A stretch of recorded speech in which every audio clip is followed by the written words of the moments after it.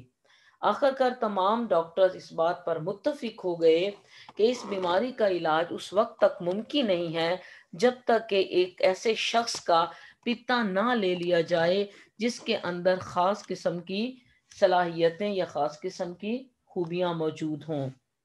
اس قسم کے شخص کی تلاش کے احکامات صادر کر دیے گئے یا اس قسم کی شخص کی تلاش کے حکم جاری کر دیا گیا.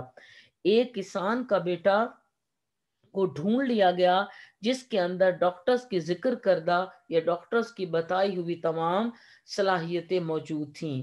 بادشاہ نے اس لڑکے کے ماں اور باپ دونوں کو بلا بھیجا جس کی رضامندی اس نے خطیر مال زر دے کر یا بھاری رقم دے کر حاصل کر لی. اب دیکھیں آگے کیا ہوتا ہے. what comes next in next slide. the Qazi issued decree. کہتے ہیں ڈگری کہتے ہیں فتویٰ, order, directive, proclamation to shed the blood of a person for the health of the king. قاضی نے بھی بادشاہ کی صحت کی خاطر اس شخص کا خون بہانے کا فتویٰ دے دیا. The boy was brought to the altar and the executioner was directed to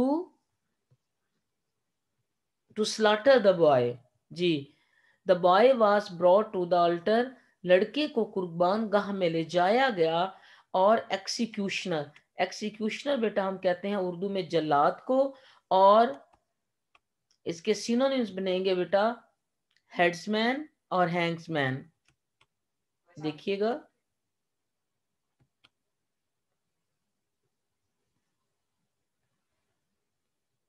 جی بیٹے یہ جی ایکسیکیوشنر کی بات ہو رہی تھی تو ایکسیکیوشنر کہتے ہیں ہینگ مین اور headsman. Was directed to slaughter. Slaughter کہتے ہیں ذبح کرنا, قتل کرنا, مار ڈالنا. تو اس کے سینونیمز ہیں پٹ ٹو ڈیتھ, اسیسینیٹ, سلے, ایکسٹرمینیٹ دا بوائے. تو کیا جلاد کو بھی یہ حکم دے دیا گیا کہ وہ اس لڑکے کو مار دے, یا جلاد کو بھی اس لڑکے کو ذبح کرنے کا حکم دے دیا گیا. When all was ready, جب ساری تیاریاں مکمل تھیں, the boy looked toward the sky. لڑکے نے آسمان کی طرف دیکھا and smiled اور مسکرانے لگا. Why do you laugh in such a position? The king asked. بادشاہ نے استفسار کیا, بادشاہ نے پوچھا کہ تم اس صورتحال میں بھی کیوں کر ہنستے ہو. A son looks to the affection of his parents, said the boy. لڑکے نے کہا. لڑکے نے بڑی پیاری بات کی ہے جواب میں. تو نیکسٹ سلائیڈ میں یہ پیرابل جو ہے کمپلیٹ ہو جائے گی اور آپ کو پتہ چل جائے گا کہ what the answer was given to the king by the son. تو ٹرانسلیشن کی باری ہے, تو ٹرانسلیشن میں اس کی دوبارہ کر دوں so that it may easy for you together. The Qazi issue decree. قاضی نے بھی بادشاہ کی صحت کی خاطر اس شخص کا خون بہانے کا جو فتویٰ جاری کر دیا. لڑکے کو قربان گاہ میں لے جایا گیا اور جلاد کو بھی اس لڑکے کو مارنے کی یا ذبح کرنے کی یا قتل کرنے کی ہدایات دے دی گئیں. جب تمام تیاریاں مکمل تھیں تو لڑکے نے آسمان کی طرف دیکھا اور مسکرانے لگا. بادشاہ نے پوچھا کہ تم اس صورتحال میں بھی کیوں کر مسکراتے ہو. تو لڑکے نے جواب دیا, لڑکے نے کہا کہ ایک بچہ اپنے والدین کو محبت و شفقت کے لیے دیکھتا ہے.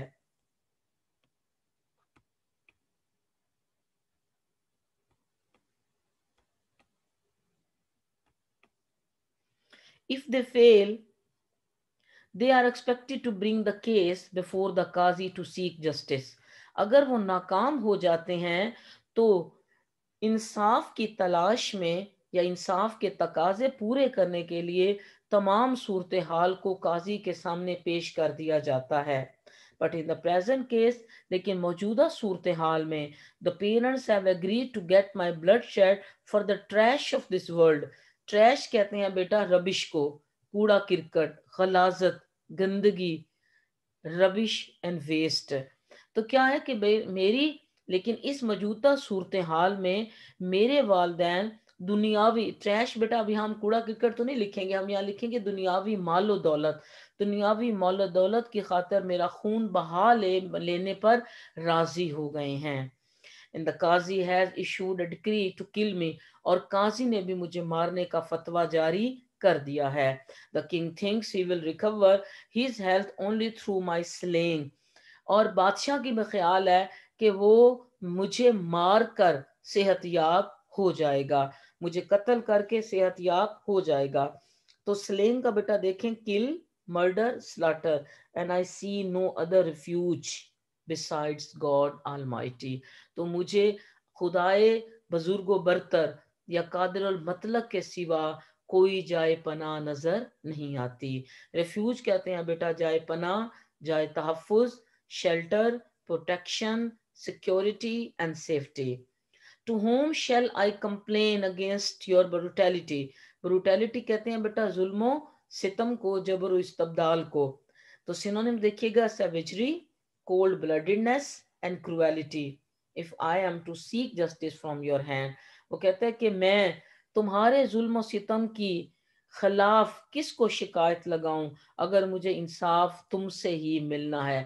یعنی جب بادشاہ اس چیز میں ملوث ہے تو اب میں بھلا کس سے تمہاری شکایت کروں، اور مجھے سوائے اللہ تعالیٰ کے سوا کوئی جائے پناہ نظر نہیں آتی. تو again beta listen to the translation of the whole slide، کہ اگر وہ ناکام ہو جاتے ہیں تو ان سے توقع کی جاتی ہے کہ وہ پورا معاملہ انصاف کی تلاش کے لیے قاضی کے روبرو پیش کریں گے.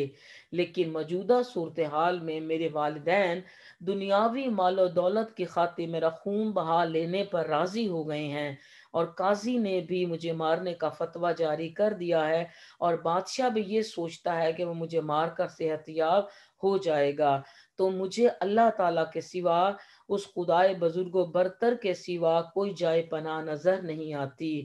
اور اگر مجھے انصاف تمہارے ہی ہاتھوں سے ملنا ہے تو میں تمہارے ظلم و ستم کے خلاف کس سے شکایت کروں. Very beautiful saying and reply by the boy. What comes next? See. The king felt disturbed. Disturbed کسے کہتے ہیں؟ پریشان ہو جانا، بے چین ہو جانا. Worried, unstable, troubled. And on hearing these words he could not control his tears and said، بادشاہ پریشان ہو گیا اور یہ الفاظ سن کر وہ اپنے آنسوؤں پر قابو نہ رکھ سکا. and said، اور کہنے لگا، it is better for me to die than to shed the blood of an innocent boy۔ میرے لیے بہتر ہے کہ میں مر جاؤں اس سے کہ میں ایک بچے کا، ایک معصوم لڑکے کا خون بہاؤں، کہ ایک معصوم لڑکے کا خون بہانے سے تو بہتر ہے کہ میں مر جاؤں. He kissed the head and eyes of the boy، اس نے لڑکے کے سر اور آنکھوں کو چوما. and presented him with a lot of wealth۔ presented کہتے ہیں پیش کرنا، دینا. give، hand over, give out. اور لڑکے کو جو ہے وہ دولت سے نوازا، یا ہم اسے کہیں گے بھاری انعام و اکرام سے نوازا. اٹ از سیٹ، کہا جاتا ہے، that the king also record, کہ بادشاہ بھی صحت یاب ہو گیا. ود ان ویک، ایک ہفتے کے اندر اندر بادشاہ بھی صحت یاب ہو گیا. تو ریکورڈ کا بیٹے سینونیمز ہوتا ہے ریٹرائیوڈ، گیٹ بیٹر، گیٹ ویل. تو میں اس سے پہلے کہ مورل کو ڈسکس کریں کہ what we gather from this parable، again I am going to translate the whole passage۔ بادشاہ بے چین ہو گیا اور ان کو سن کر، اس کے ان الفاظ کو سن کر اپنے آنسوؤں پر قابو نہ رکھ سکا، اور کہنے لگا کہ ایک معصوم لڑکے کا خون بہانے سے بہتر ہے کہ میں مر جاؤں. اس نے لڑکے کی آنکھوں اور سر پر بوسہ لیا یا سر کو چوما اور اس کو بھاری انعام و کرام سے نوازا. کہا جاتا ہے کہ ایک ہفتے کے اندر اندر بادشاہ بھی صحت یاب ہو گیا. تو یہ پیرابل تو بیٹا اس شعر کی عملی تفسیر ہے. وہ ایک اردو کا شعر بھلا سا مجھے یاد آ رہا ہے، میرے مائنڈ میں آ رہا ہے کہ کرو مہربانی تم اہل زمین پر، خدا مہربان ہوگا عرش بری پر. تو یہ تو اردو میں تھا بیٹا. اب ہم دیکھتے ہیں کہ what moral lesson we gather from the third parable. تو دیکھیے گا بیٹا، it is written کہ third parable teaches us a ruler should not be selfish، کہ ایک حکمران کو خود غرض نہیں ہونا چاہیے. he should be God fearing, اسے خدا ترس ہونا چاہیے، جسٹ، منصف، and kind to his people, اور اپنے لوگوں پر بہت ہی مہربان اور رحم دل ہونا چاہیے. God also blesses those who bless human being, خدا بھی ان پر ہی مہربان ہوتا ہے جو کہ انسانوں کے ساتھ مہربانی کرتے ہیں. وہی شعر، یہ چیز، یہ پیرابل، یہ مورل لیسن بالکل اسی شعر کی عملی تفسیر تھا. تو بیٹا اس کے ساتھ ہی پیرابل number 3 has come to an end، اور اس کے ساتھ ہی ہمارا لیسن اینڈ بھی اختتام کو پہنچتا ہے. hope so you have well understood the translation and well understood the synonyms of the difficult words. تو بیٹے تو انشاءاللہ تعالی جو ہے جلد ہی ایک نئی لیکچر، نئی لیسن کے ساتھ آپ کے سامنے ہوں گی بیٹے. تو اپنا زیادہ سارا خیال رکھیے گا. Stay blessed, stay tuned. Thank you very much.